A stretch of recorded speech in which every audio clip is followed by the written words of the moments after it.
before I want to visit with you, Ms. Maskey, but before I do, I just want to clear one thing up. Professor Bridges, you said several times, you've used a phrase, I want to make sure I understand what you mean by it. You've referred to people with a capacity for pregnancy. Would that be women? Many women, cis women, have the capacity for pregnancy. Many cis women do not have the capacity for pregnancy. There are also trans men who are capable of pregnancy, as well as non-binary people who are capable of pregnancy. So this isn't really a women's rights issue.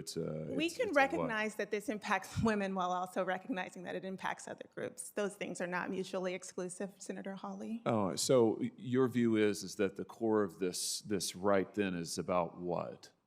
So I want to recognize that your line of questioning is transphobic, and it opens up trans people to violence by not recognizing them. Wow, you're saying that I'm opening up people to violence by asking whether or not women are the folks who can have pregnancies? So I want to note that 1 out of 5 transgender persons have attempted suicide.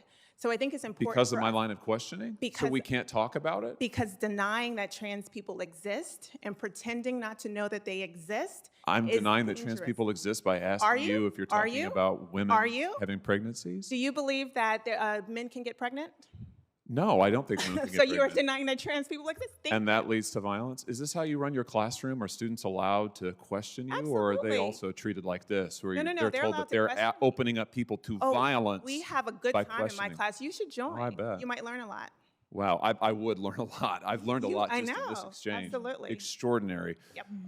So when I watched this video, here's the thing that just kind of bothers me and leaves a huge question in my mind is, you know, they're talking about transgender and they're talking about the ability for women to get pregnant, and I guess transgenders can get pregnant. And when the congressman starts to ask questions about it, instead of this woman who it's at the end we learn she's a professor, instead of this woman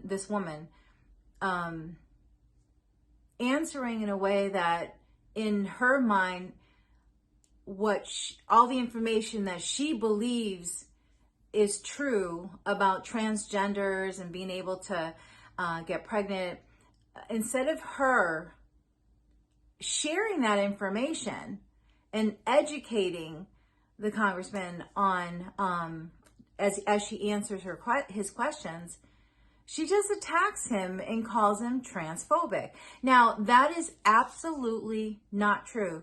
I feel it's absolutely not true.